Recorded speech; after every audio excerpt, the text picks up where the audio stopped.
Hi students, today I am going to explain to you about database indexing. So in this lecture session, I will be handling the basic concept in database indexing. So the contents include what is a database index or why is it required, and then the proper structure of a database index, and then we will be covering the basic types of database indexing. Okay, the numerical problems involved in database indexing I will be covering in the next lecture session. Okay, so what do you mean by a database index? Hope you all know the indexes you see in a textbook. So imagine if you are not having an index in a textbook, what you will be doing? If you want to search for a particular content in a textbook, you will be searching through the content, means you will be going through the pages one by one till you find that content, which is going to be a tedious and time consuming process. In same way, if you are if you are not having a database index, and if the database is having millions of records, you have to go through these records one by one till you find the record you require. So to avoid this time consumption, you are using this database index. Basically, this index is a data structure and it can help to speed up the data retrieval operations. Okay. So without an index, you have to search all the records one by one. But if you are using a database index, you will be searching the index first, and once you get the required data from the index, then you will be going to the corresponding record in the data file. So the time required will be less compared to a searching without the index. Okay. So now we'll go to the properties of database index, or the basic structure of an index in a database. So as you see in the diagram, any record of an index table, it will contain a search key field and a data reference field. So a data reference field, it can also be called as a pointer field. Okay. So the search key field will be the attribute which we use to search for a data record, or the attribute on the basis of which we are doing the searching, and data reference or the pointer field, which will contain the address of where the actual data is stored. Okay, so this is the basic structure of any index, and the search key attribute will change based on the type of the database index. Okay. Now this is the classification of a database index, and in this classification I'm basically considering only single level database index and not multi-level database index. So single level database index, it is basically classified into primary index, clustering index and secondary index. This primary index is further classified into dense index and sparse index. So we'll be going through these indexes one by one.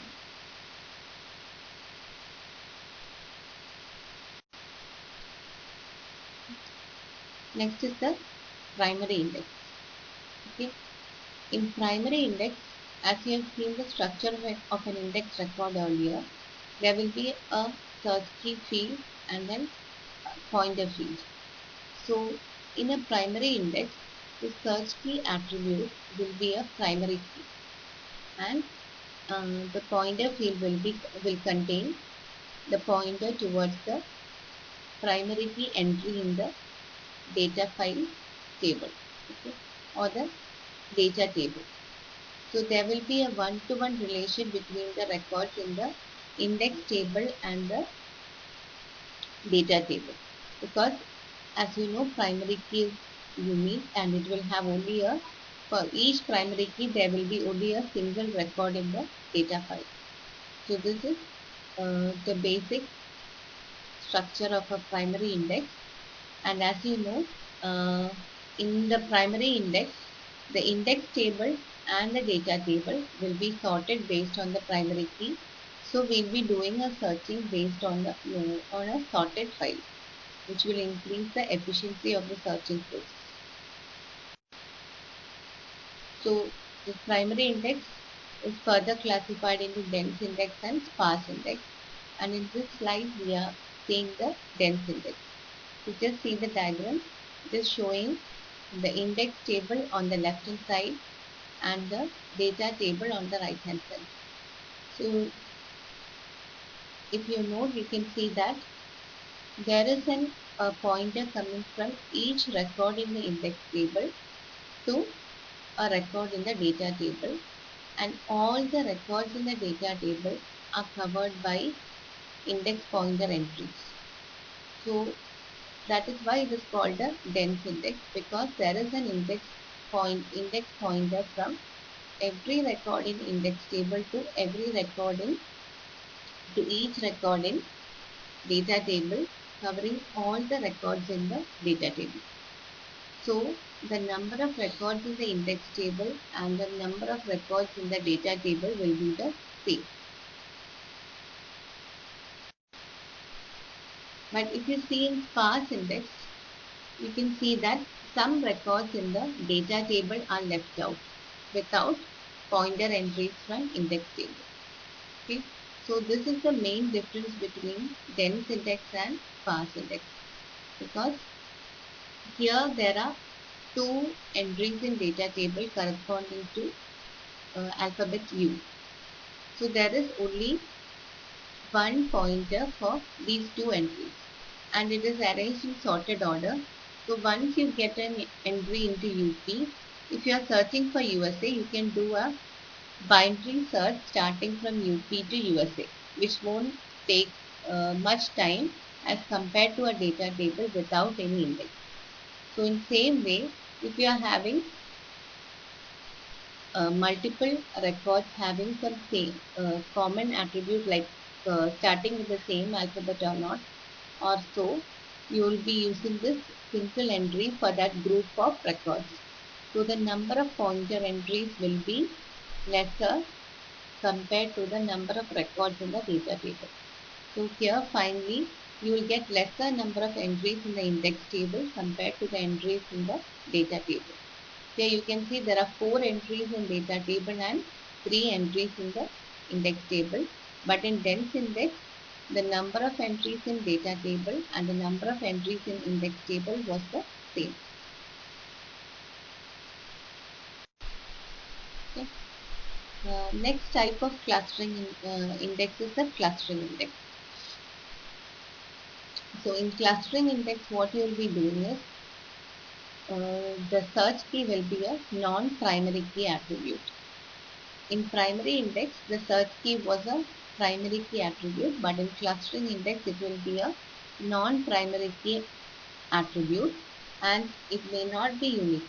Means it may have duplicate entries in data table. So, but the specialty of clustering index is that this data table is sorted or arranged based on this non-primary key attribute. So here too we are getting a sorted data file for searching, which will increase the efficiency of the searching process. So the data file and index file is ordered based on this non-primary key attribute. But the difference between primary index and clustering index is that in this there can be duplicate values, but in primary index there will be only a single value for each entry. Okay, now we'll go to the structure of clustering.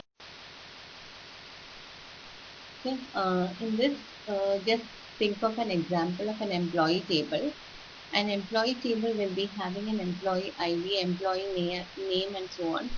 So imagine there is an attribute like department ID showing the department of the employee. So more than one employee will be working in a department.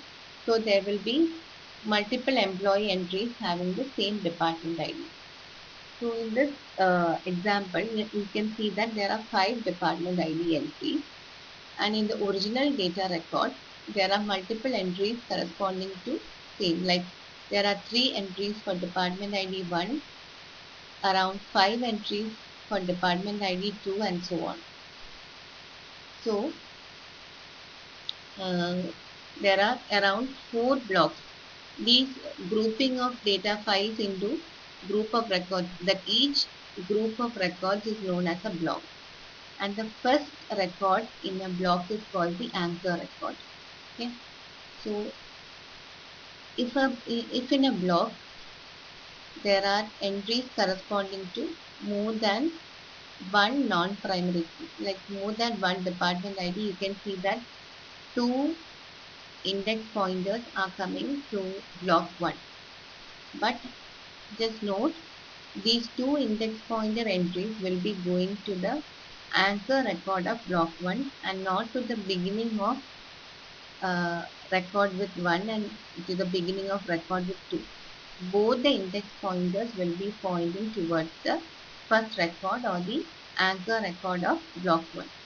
Same way, just go to the second block. Here you can see that there is no index pointer pointing towards this block because this block is not the starting point of any department ID entry. So there is no index pointer towards this block.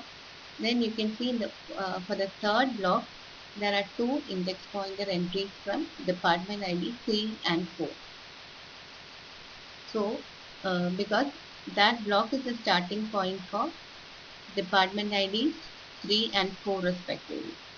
And then you can see there is a pointer entry from department ID 5 towards block 4 because block 4 is the starting point for department ID 5.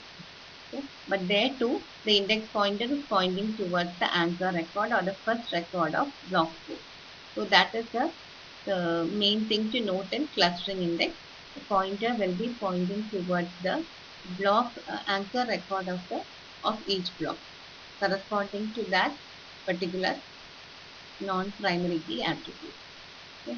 So here in any indexing, how the searching process will happen is first we'll be scanning the index table, and suppose you are searching for an entry with department ID 3, then first you will be scanning the index table, and once you reach department ID 3 entry, then from there using the block pointer you can go to the using the block pointer or the index pointer you can go towards the corresponding block, and from there you can search for the corresponding entry. Okay, so instead of searching the whole data file, you need to search only that particular block for the required record. So this will reduce the searching time to an immense level. Okay.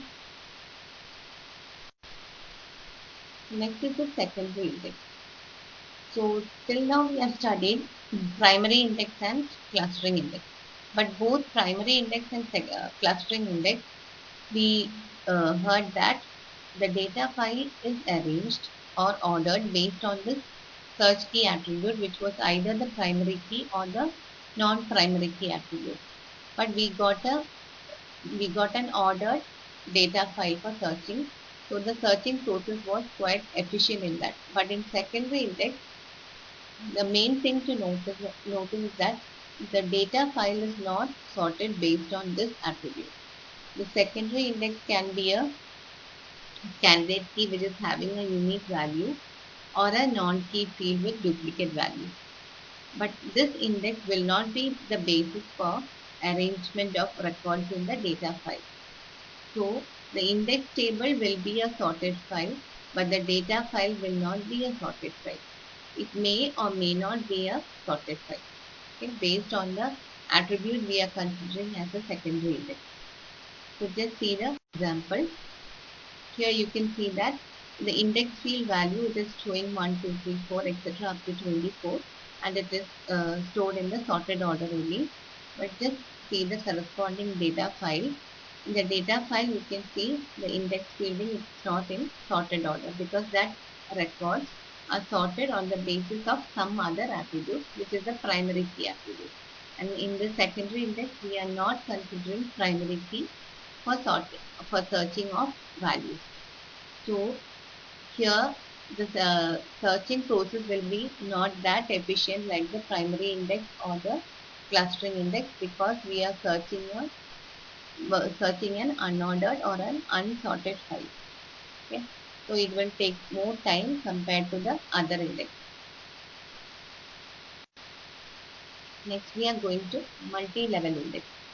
So multi-level index, it is a different classification that there are two types, single level and multi-level. So till now we were handling single level indexes. Now we are going to multi-level index.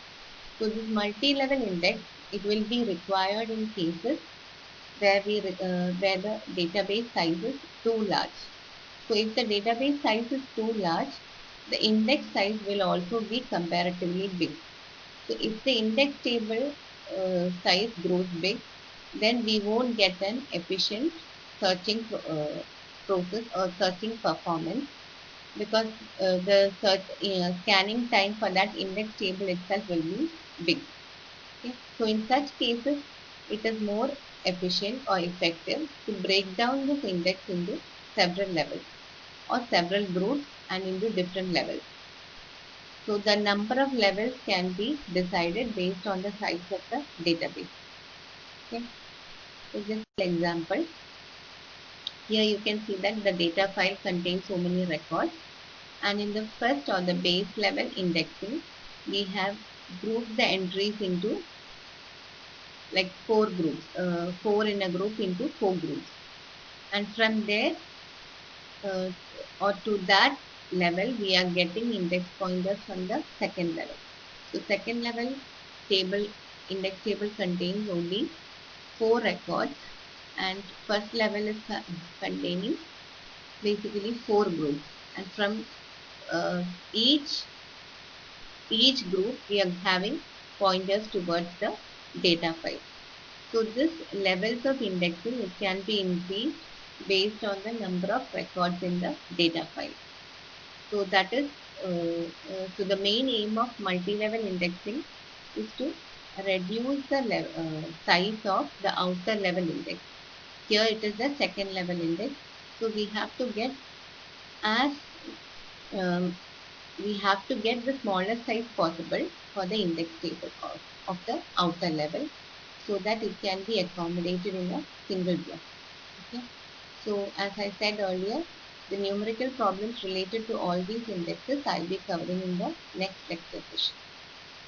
Hope the lecture is clear for you. Thank you.